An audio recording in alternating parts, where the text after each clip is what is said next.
Nabi itu tahu bahwa akhirat itu tidak bisa batasi Allah. Kamu tidak bisa nyemprit Allah, Allah ini akhirat tuh, amal sudah ada manfaat, ingat itu. Tidak bisa seperti itu. Allah itu nggak bisa tunduk sama konstitusi yang bernama akhirat.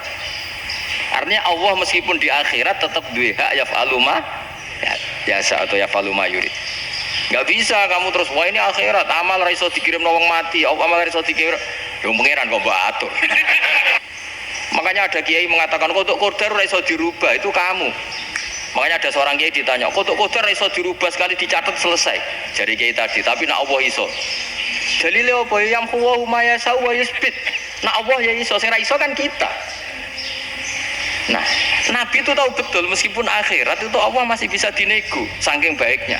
Ya Muhammad irfa' ra'sak wasal tuta wasa'atu safa. Semat sirahmu angkat, kujo apa tak turuti. Semenjak itu Nabi minta apa? Syafaat. Karena dulu ulama itu sudut pandangnya itu ya seperti itu. Ada yang ulama suka ibadah itu sholat, ada yang milih tidur. Sampai Imam Ghazali bilang suatu saat ibadah terbaik di zaman akhir itu tidur kan.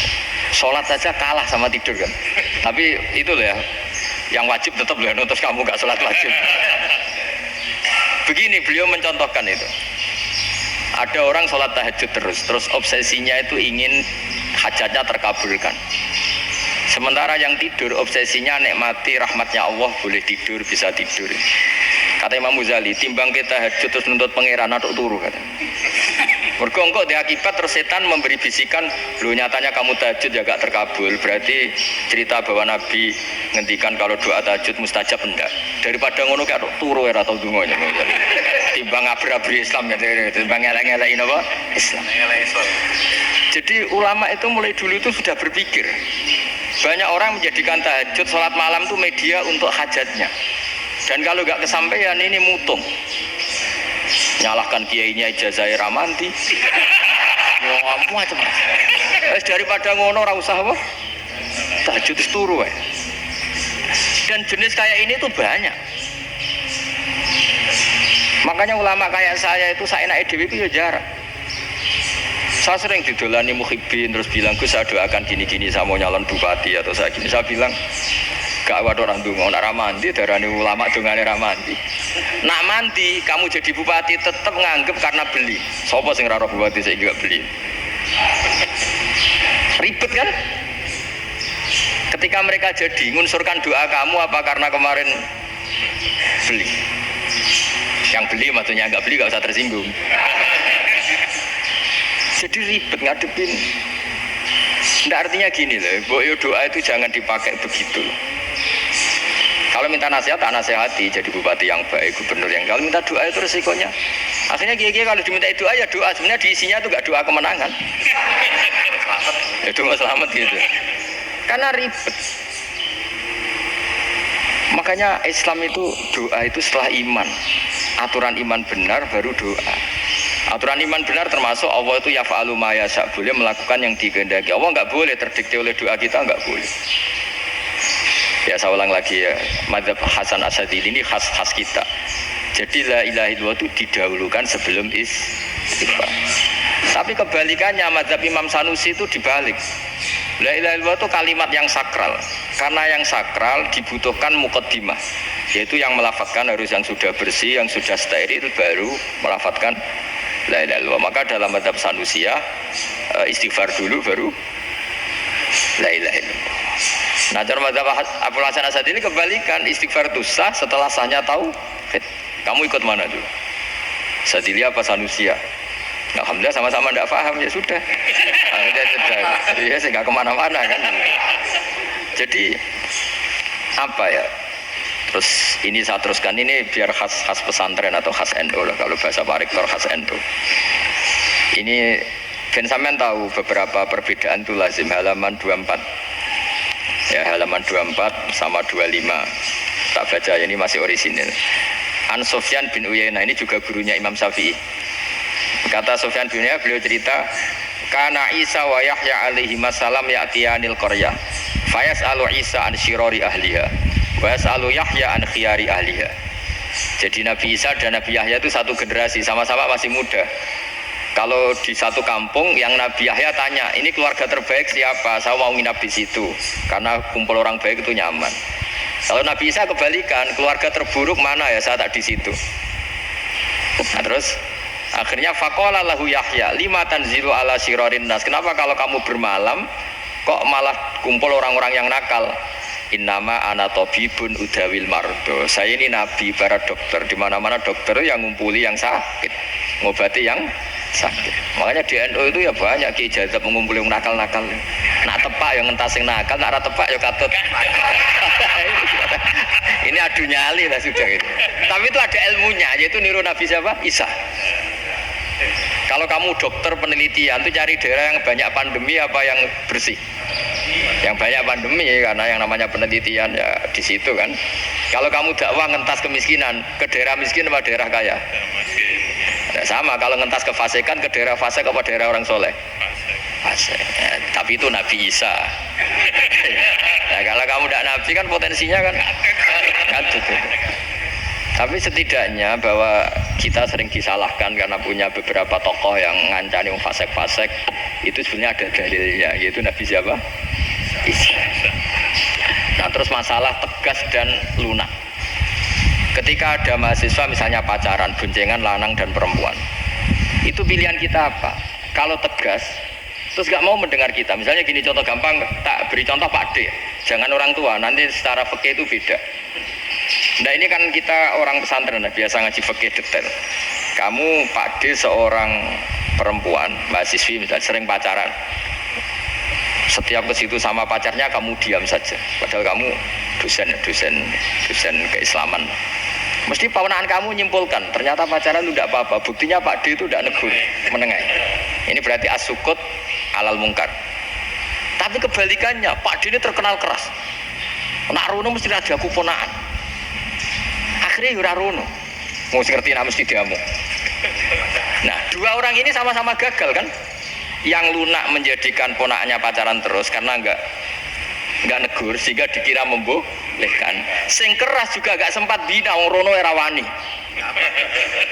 Akhirnya dua orang ini sama-sama enggak ketemu, sama-sama enggak berkesempatan membina kan? Gagal membina kan? Karena yang keras ponaknya enggak pernah situ, berarti enggak bisa bina kan? Yang lunak membiarkan berarti juga ada bina. Nah, Islam itu antara dua itu. Ya gak terlalu lunak, gak terlalu keras. Karena kalau terlalu keras, misalnya ada kiai terlalu keras, masyarakat mau tanya itu gimana? Lari kan? Saya ini punya pengalaman pribadi. Saya ini kan kecelok orang alim. Itu kalau pernah ya saya itu berusaha ya pokoknya ya umumnya orang alim lah. Tenang, terus anteng, gak gejlok-gejlokan. Itu tidak ada yang tanya. Saya mimpi ketemu beberapa ulama itu disalahkan. Terus umat saya kalau mau tanya itu ke siapa? Wong alim wis wibawa, meneng tambah banget wibawa. Bala Quran, sering gojlok rektor macam-macam. Terus wong wanita kok, saya biasa ke pasar pandangan dicegot orang. Gus, putri saya itu sering keluar darah tapi melebihi batas haid gini-gini. Kalau badhe sowan jenengan, gak usah sowan ning kene mbek ngadeg-ngadegan. Terus tanya, yang haid berapa hari, Gus? Ya supaya rudat tilal adat sebelum dia punya penyakit istihadah itu berapa? 6 hari ya sudah, kembali 6 hari lainnya mustahadah, tetap sholat, tetap normal. Tapi kalau saya wibawa, mau pasar gue tasbih dulu. Iku mesti wong salah baru ya lu donga yakin. Tapi baru kayak rada uraan ketemu wong-wong, "Itu lho ning ndi? Maaf ning ndi?" Gus beneran Gus ketemu jenengan kula wingi badhe tua kok." Akhirnya tanya. Jadi uraanku iku amdan. Lha nek sampean asli iki uraan. Karena ada uraan lah tetap tidak wibawa kan. Jadi baru kayak uraan itu ya banyak. Saya itu kalau ngantor di Jogja itu banyak orang yang tanya. Ya biasa tuh tanya macam-macam.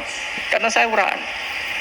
Ke pasar ya orang. Bahkan di bis sering ketemu orang. Wah beneran Gus kalau badhe sewanjana badhe tanya ini. Ya sudah di sini aja. Jadi semua itu diilmoni. Nah, Nabi itu punya sisi yang dua-duanya jalan. Memang beliau luar biasa, dipilih Allah yang luar biasa. Nabi ketika wibawa itu banyak sahabat yang bahkan mengenali wajahnya aja tidak bisa. Ka'anna ala ru'usihim at-toir. Bayangannya seakan-akan di kepalanya itu ada burung yang takut terbang. Saking antengnya. Tapi Nabi sekali mengeluarkan job, sekali santai, itu sahabat tanya itu sampai yang nggak pantas ditanyakan. Nabi saya tadi kumpul istri saya, tapi tidak inzal, itu wajib mandi enggak? Aro'aita law anna ahadana ya'ti imro'atahu walam yunzil. Itu ya ditanyakan. Nabi mun kumpul itu betul sakit inzal sepundi. Guys, betul gitu. Terus ya ada yang tanya macam-macam. Ini saking ada sahabat dipanggil Nabi tambah lari, dipanggil lagi tambah lari. Panjenengan nyeluk pas kula kumpul bojo kula. Lah kula kuwatir jenengan orang suci, saya belum mandi, makanya saya lari. Nabi ngendikan innamal mukmin thahir, ya nak masalah ketemu kiai ra apa-apa ijek junub. Sementing kok nak salat ya adus sih. Tapi Nabi sekali pakai mazahirul jalal, tapi pakai wibawanya, itu orang enggak berani ngomong. Tapi sekali Nabi rileks, itu orang bisa tanya apa saja, termasuk hal-hal yang enggak pantas. Ada sahabat itu tanya lucu, tanya Maimunah. Maimunah itu ya cantik tapi sudah agak tua lah. Maimunah, ya umal mukminin, hukumnya ngambung bojo pas Ramadan piye? Wah gak roh aku, gak tahu diambung kan Nabi pas Ramadan. Tanya Sauda, wah malah raka diambung. Kalau Sauda itu kan wis tuwa itu. Lucunya istrinya dia jawab, tanya Aisyah yang mungkin Nabi. Ya yang mungkin tanya Aisyah. Itu yang usul ya istrinya Nabi Maimunah. Selalu Aisyah. Tanya ke Aisyah. Ya Amirul ya umal mukminin gini-gini. Aisyah yang cantik masih perawan kan. Qabbalani Rasulullah bahwa Nabi biasa ngambung-ngambung pas Ramadan dan beliau tetap puasa. Akhirnya fakih ngarang kan wa takbil fi Ramadan wa tublah la tubtilu shauma ngambung ora. Gue udah biasa di sini. Ya nasi bojone ayu. Nah ini artinya seasik itu gitu. Jadi garwane Nabi sing ngrasa rodok tuwa. Wah, aku ora tahu ya. Aisyah. Serilek itu dulu itu. Maksudnya orang-orang Islam pertentangan itu. Maksudnya ini balik semua ini bedanya orang pesantren sama orang kampus. Kalau orang kampus mau cerita agama itu rahmatan lil alamin, tapi nyontokno rileke ora iso. Agama itu rilek, tapi nyontokno rileke ora iso. Mergo ora pati ngaji. Contohnya ora iso, dadi mau gawe kaidah mau Islam itu rahmatan. Jadi Nabi itu lah, Allah juga gitu. Allah itu kalau sudah memperlihatkan mazahirul jalal, itu mbok malaikat Jibril rawani. Ketika Allah dengan mazahirul jalal. Tapi kalau Allah dengan mazahirul jamal, mazahirul apa? Jamal. Iku ya gojo-gojo kan sampai makhluk gojo. Ya buli-bulian terusane. Ya sampean delok ning hadis syafaatul akhiru man dakhalal jannah atau akhiru man kharaja minan nar itu di beberapa judul. Ada seorang rojul yang ahli neraka ya, dintas mbek pangeran terus dituduhno swarga. Gusti, swarga ngiler tok ora wong wayu ora wis ngiler tok. Ngerjaluk Gusti mosok roh tok ora oleh mlebu. Jarimu asal mlebu metu kon neraka ora jaluk-jaluk meneh. Terus sumpah lho ya, gak jaluk apa-apa meneh. Mboten Gusti. Sekali saya keluar dari neraka ndak akan minta apa-apa lagi. Wallahi, wallahi, la as'alu ghairaha. Mesti ghaira khuslah, ghaira tilkal khuslah. Ini ku selain keluar dari neraka saya tidak akan minta lagi. Didono swarga wong kelon seruwipet kan. Sing bojone elek kan dendam dadi ning swarga. Swarga wis macam-macam. Gusti mosok roh tok. Ora oleh mlebu jarine ra janji ra njaluk meneh. Akhire ya wis didelokno neraka. Jadi pangeran jawabe gampang didelokno neraka. Roh neraka begitu menyakitkan, begitu ngeri. Sudah Gusti saya tidak minta surga, sementing enggak masuk neraka. Rabbana srif anna adzab jahannam. Setelah lama itu diadepno swarga nek mlebu swarga, terus diadepno nek neraka. Akhirnya ya sudah. Saiki mlebu swarga gak apa-apa. Iku jawabe lucu. Atas tazib jenengan ngenyek kula. Wong karwan ra di swarga kok mlebu swarga. Terus akhirnya mlebu swarga kan, mlebu swarga tamanna, sangen-angen sing mbok jaluk apa? Orang angen-angen yang indah-indah, laka wa asratu amsal ya siku tak turuti wa asratu amsalih lan lipatan ke 10. Jawabe wong lanang ya lucu. Atas taziubi wa anta rabbul alamin. Jenengan pangeran kok ngenyekan. Maksudnya wis karuan aku ora pantes. Terus jare pangeran, la astaziubika walakinni alama asya'u qadir. Aku gak ngenyek kowe, pancen aku pangeran. Nuruti kowe iku iso. Jadi Allah sendiri ketika dengan mazahirul jamal itu malaikat ya ono sing wani bantah. Masyhur itu kan malaikat sing bantah pangeran ataj alufia mayusidu fiya wasfikut. Karena Allah dengan mazahirul jamal. Sing paling masyhur Nabi Musa. Nabi Musa itu ketika Nabi Mi'raj itu beliau kira-kira di langit keempat lah yang masyhur atau kelima, melangkahi. Nabi Musa menangis, ya Robbi ini apa-apaan? Orang sing ja'a ba'di kemudian melangkahi makom saya ini apa-apaan? Dan Nabi Muhammad kan apapun hebatnya kan junior. Kok melangkahi makom saya ini apa-apaan? Enggak fair. Sampai Nabi Muhammad itu tanya gini sama Jibril, reaksi Allah gimana ketika melihat Musa seperti itu? Jawab malaikat Jibril lucu. Ya rohidatahu, Allah sapal gayane Musa.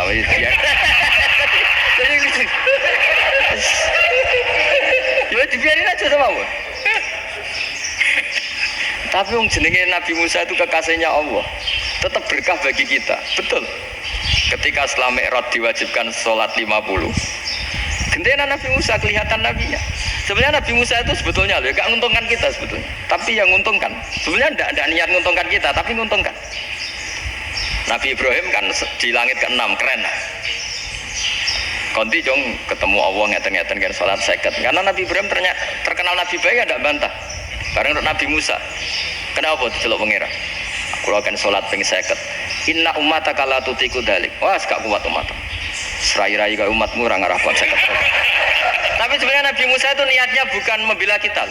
Fa inna ummati la tu. Umatku sing gagah-gagah ra iso meneh umat. Berarti sebetulnya itu masih pakai gengsinya. Wes ngono-ngono lah sementing kita untung. Sebetulnya dia itu enggak terima. Wong umat saya aja yang lebih kuat. Enggak kuat apalagi umatmu. Lah terus sebutin, irji ila rabbika fas'al takhfif. Itu berarti Allah dengan madzahirul jamal. Sudahlah, datang ke Allah minta keringanan. Allah itu baik. Minta, ambek Allah itu ringanan mau 5 tok, jadi cek 45. Balik ke Nabi Musa, piro 45, cek ra kuat umat. Wong umatku ra kuat, jadi sebenarnya dia umatku ra kuat. Lho cara Nabi Muhammad model wong Malang, yo beda umatku ke umatmu. Ribet kan? Itu. Nabi Muhammad kan tidak seperti itu kan, tidak punya akhlak Malang kan, akhlak. Maksudnya akhlaknya mujur itu, akhlak yang baik gitu. Ya akhlak yang mujur, bukan yang Malang gitu. Jadi Nabi ya manut. Tinggal 40 kan, dikurangi lagi 35 sampai 9 kali kan, masyhur itu. Ya kan kalau dikurangi 55 kan berarti turun naik kan 9 kali. Itu setelah 5 itu Nabi Musa aja usul masih ragu. Itu cara Nabi munggah nentek.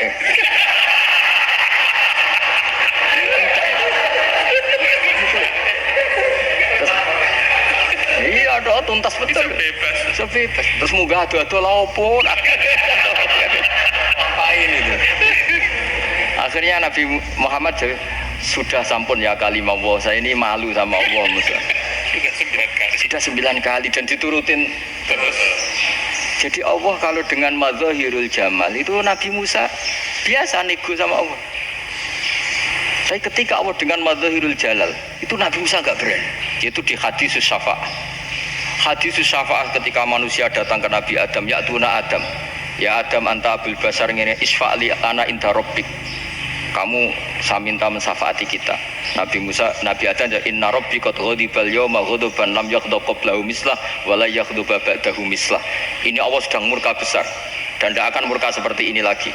Sudah saya tidak berani, nafsi. Nabi Ibrahim enggak, termasuk Nabi Musa ketika itu ya enggak berani. Karena Allah dengan madzahirul jalal. Itu Nabi Musa enggak berani. Sudah saya sendiri itu pernah salah. Yaitu saya membunuh seseorang yang enggak disuruh oleh Allah membunuh itu, yang pas menjotosi orang Kipti. Akhirnya datang ke Nabi Muhammad. Pas ke Nabi Muhammad, Allah dengan madzahirul jamal. Dengan madzahirul jamal sampai Kanjeng Nabi ngendikan analah saya akan memintakan syafaat kalian. Terus fa ahmadu rabbi bima hamida allamani rabbi. Saya muji Allah dengan pujian-pujian yang orang lain tidak tahu, hanya saya yang diajari, kata Rasulullah. Ya di sini menurut banyak ulama termasuk kitab yang saya baca, kenapa Muhammad sebagian namanya Ahmadu? Itu dari afal tafdil Eva Muhammadun Ahmadu min wirihi. Muhammad Rasulullah itu kalau muji Allah di atas cara mujinya Nabi yang lain. Jadi Ahmadu bukan dari fi'il mudhari' lil mutakallim tapi dari afal apa? Tafdil. Fa Muhammadun Ahmadu min wirihi. bahwa Kanjeng Nabi Muhammad SAW itu cara mujinya Allah di atas pujian para nabi. Makanya di sini Sayyid Ali Zainal Abidin kalau muji hamdal hamidin wa fauqa hamdil hamidin. Jadi pujian saya ini di atas rata-rata cara mereka apa? Memuji. Yaitu sirinya apa? Nabi itu tahu bahwa akhirat itu tidak bisa batasi Allah. Kamu tidak bisa nyemprit Allah. Allah, ini akhirat loh. Amal sudah ada manfaat. Ingat itu. Tidak bisa seperti itu. Allah itu nggak bisa tunduk sama konstitusi yang bernama akhirat. Artinya Allah meskipun di akhirat tetap duwe hak yaf'alu ma yasa atau yaf'alu ma yurid. Enggak bisa kamu terus wah ini akhirat amal ra iso dikirim wong mati, amal ra iso dikirim. Yo pangeran kok mbok atur. Kalau kita yang mengirimkan tidak bisa, tapi kalau Allah tetap bisa. Makanya ada kiai mengatakan kodok qadar ra iso dirubah, itu kamu. Makanya ada seorang kiai ditanya, kodok qadar ra iso dirubah sekali dicatat selesai. Jadi kiai tadi, tapi nak Allah iso. Dalile apa yang huwa ma yasha wa yusbit. Nah Allah ya iso, sing ra iso kan kita. Nah, Nabi itu tahu betul meskipun akhirat itu Allah masih bisa dinego saking baiknya. Akhirnya Nabi sujud, masyhur itu terus ya Muhammad irfa' ra'sak wasal tuta wasa'atu safa. Semat sirahmu angkat, kuwi apa tak turuti. Terus semenjak itu Nabi minta apa? Syafaat. Jadi makanya terus banyak GNU sing macam-macam lah. Ono sing potongane wedi terus hati-hati. Itu berarti makome Madzhirul Jalal. Ono sing amen guyon nek makome Madzhirul Jamal. Ono sing ra jelas ngene iki. Nak guyu buanter kok nangis yo buanter. Jebule urusan utang. Lah ini sudah ya. Jadi makanya yang rileks saja. Sebenarnya agama ini santai, rileks karena agama ini harus bifarohin wasururin. Enggak boleh agama ini dibawa dengan kekerasan, dengan antisosial. Karena agama ini harus kul bi fadlillah bi rahmati fa bidzalika falyafrahu, harus senang, harus rileks. Makanya saya jadi kiai itu senang takutnya gini. Sekali saya ada senang jadi presiden buruk. Ternyata di dua ngalim raina itu contohnya. Sampai merengut terus uripe susah, nanti orang enggak berani jadi orang alim. Makanya saya buktikan bahwa saya lebih bahagia di Bang Rektor. Nanti orang yang jadi rektor semua ingin jadi orang alim. Iya, makanya ini kan bentuk kearifan lah. Jenengan ngakui fungsi kiai kayak saya itu bentuk kearifan. Saya juga ngakui jenengan itu bentuk kearifan. Saya sering didolani KUA itu rata-rata ya didikan kiai. Kompilasi hukum Islam itu banyak ya janda cantik. Contohnya harus cantik, kalau jelek nggak mungkin terjadi. Ada janda cantik kebetulan suka kawin tapi takut zina. Saya ulang lagi, suka kawin tapi takut. Itu seringnya gitu Pak Rektor. Jadi dia kawin bosen bilang ke KUA, Pak saya sekarang mau nikah sama ini. Tapi kamu mau punya suami. Ya tapi kan nggak tercatat Pak. Itu KUA-nya rata-rata itu nggak berani. Meskipun nggak tercatat karena secara fikih meskipun nggak tercatat tetap dia seorang perempuan yang bersuami. Maka nggak boleh nikah sama orang lain. Tapi secara hukum santri nggak bisa dong menikahkan perempuan sing dadi zaujin yang punya suami. Jadi ini barokahnya kerjasama yang baik. Jadi di masyarakat itu tertanam didikan kiai nggak boleh nikahkan perempuan yang bersuami. Tapi di KUA ngikuti hukum formal. Dan di Indonesia itu KUA itu rata-rata konsultasinya ya sama kiai. Sehingga ya nggak berani akhirnya meskipun aku mlebu rokok Mbak, gak iso. Dan itu banyak. Seorang lagi ya, makanya ini kan pesantren itu nggak boleh mati. Orang kiai-kiai kayak saya nggak jelas-jelas itu harus lebih jelas lagi. Karena ini yang on time, yang online, yang siapa saja bisa tanya. Saya itu SMS saya itu nggak punya HP WA. HP jadul itu SMS-nya tiap hari tak berapa orang yang tanya dari Kalimantan, dari Aceh. Gus di kampung saya ada masjid 2 itu yang Samana, ada yang dari orang perkotaan. Gus di perumahan baru ada masjid, yang Jumatan baru orang 12 sah enggak? Ya langsung saya jawab sah. Dalilnya ini. Ya sudah, nah, tapi kata Imam Syafi'i gini harus orang 40 itu madzhab Syafi'i, dalam madzhab yang lain gini-gini. Itu kalau tanya rektor itu kan ribet, masuk ajudan dulu, asisten dulu, panjang.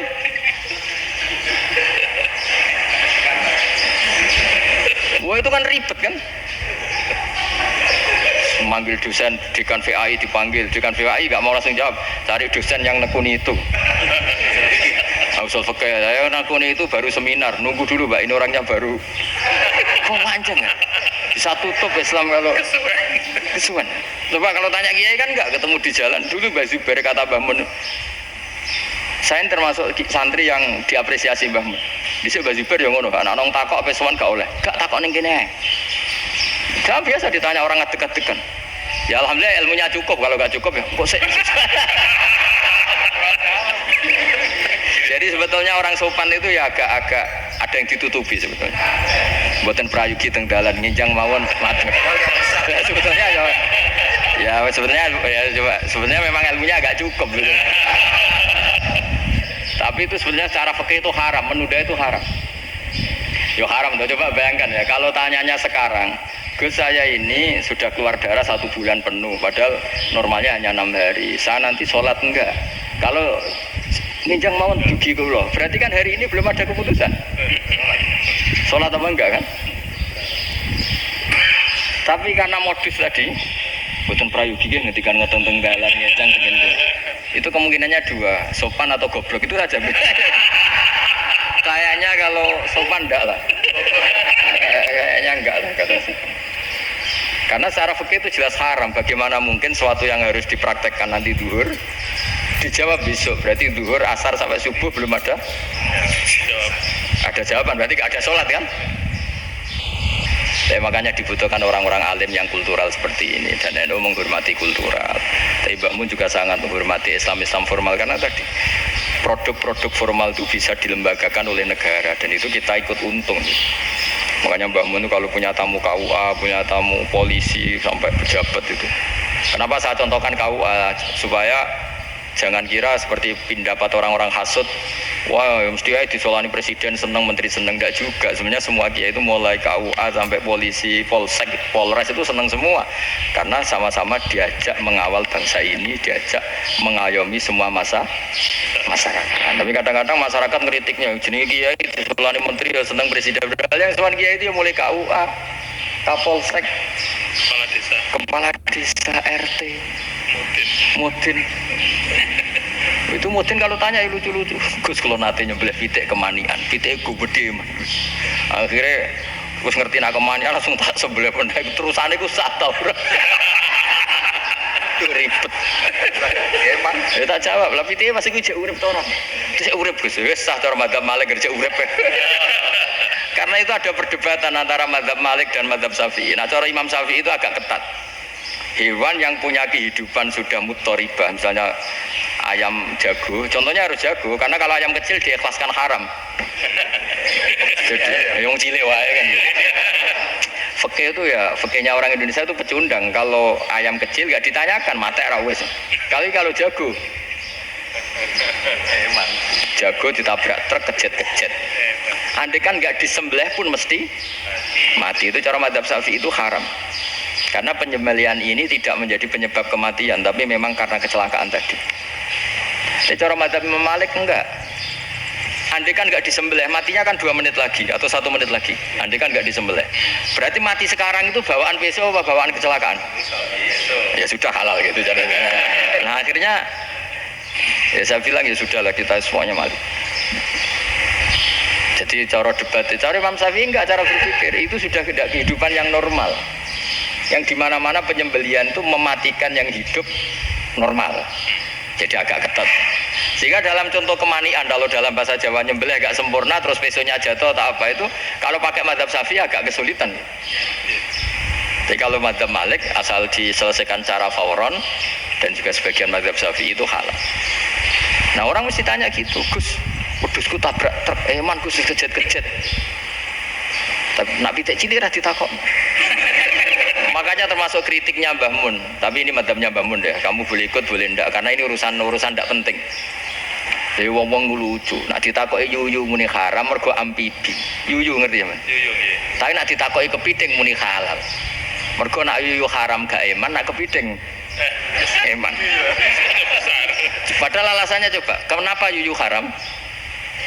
Karena amfibi kan, bisa di air. Pertanyaannya, kepiting seperti itu ndak?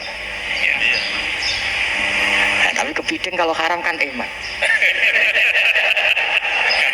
Karena besar kan, kalau yuyu silahkan haram kan gitu. Artinya apa? Fakih kita ini agak-agak pecundang gitu, agak-agak. Pertimbangan. Iya, ini lucu kan? Kualitatif. Coba alasannya yuyu haram karena apa? Ambibi kan? Hidup dua alam. Pertanyaannya kepiting seperti itu enggak? Iya. Iya, kenapa kalau orang tanya, yuyu haram apa halal? Rata-rata jawab haram gitu. Tapi kalau kepiting mulai khilaf. Loh, mestinya kan sama kan? Nah itu Karena unsur hebatnya. iya tadi. Saya juga sering melihat tonggo-tonggo itu. Ayam cuwilik sama ini ketabrak truk, nggak ada yang tanya. Jago. Tapi saya pernah jalan-jalan di Naruan sini. Ono jago ketabrak, sing duwe langsung marani kula. Pas saya naik motor, Gus ini halal apa haram? Nah langsung kula sebelah halal apa haram? Wis kanggo kowe halal ya halal. Karena saya tahu tak jawab haram mesti kecewa itu. Aduh, ini kiai ini beratnya kan. Ya akhirnya ya saya setelah itu mati ke Imam Syafi'i ngapunten nih umat kula tuh rahasia bagi madhabnya jenengan tuh tidak siap. Masalahnya tidak sama. Iya kan akhirnya pakai madhabnya Imam Malik tadi. Kita Fatihah Imam Syafi'i ini buat niat ngelawan jenengan. Tapi yang ngobati tiang eman. Perkomitnya besar itu. Jadi ini kan ceritanya itu makanya yang rileks saja lah bahwa Islam ini yang rileks, yang menyenangkan karena ya agama ini harus menyenangkan. Rodi itu bila Rodi itu seneng banget, ridho itu puas, nggak boleh beragama pertuntungan terus emosinan, ya marem atau Rodi itu marem jadi yang nyaman. Ya saya kira demikian. Assalamualaikum warahmatullahi wabarakatuh.